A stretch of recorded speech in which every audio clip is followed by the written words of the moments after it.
Reb Daniel is a beloved Daf Yomi Magid Shir, and he has a large shir with many balabatim who won't miss a day.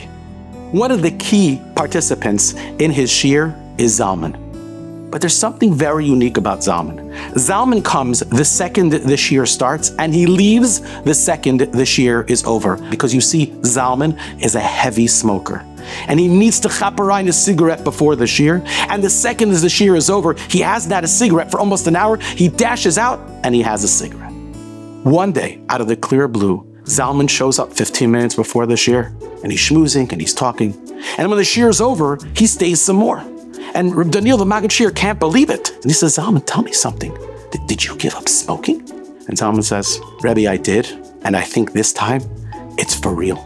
And listen to the most remarkable story that Zalman shares. Zalman says, in my office, there is a secular Israeli fellow who I work together with all the time. And I've been nudging him forever to wear tefillin. And he always rebuffs my efforts in the kindest and most respectful way. I have a meeting, I'm busy, I'm not up to it. He's got 1,000 excuses, but he has never put on tefillin.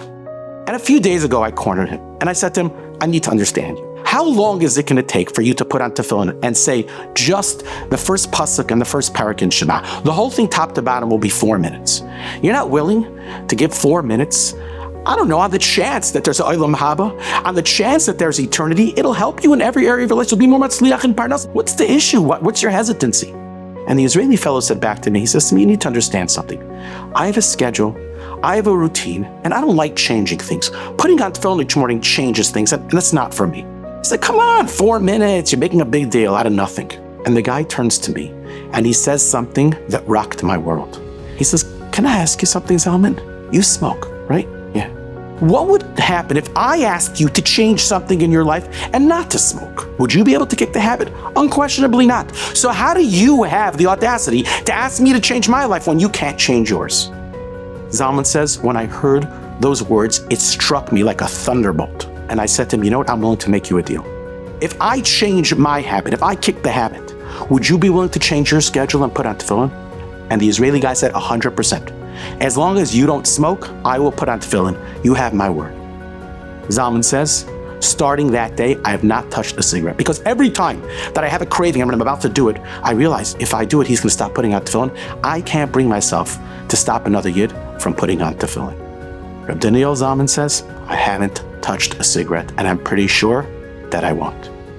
My friends, you know, when it comes to areas of Shmir Sainaim, of not looking at things that we're used to looking to, of changing our technology consumption habits, it's change. And human beings are very hesitant when it comes to change. We can't kick the habit. We don't want to change our schedule. We want it to be business as usual.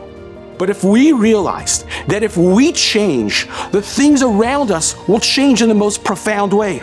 Our relationship with our wife, our shalom bayis, our chinuch with our children, our parnasa, our avodah. There's so many other changes that are dependent on our change. Then I think we'll be able to have the inner kaichas to say, you know what?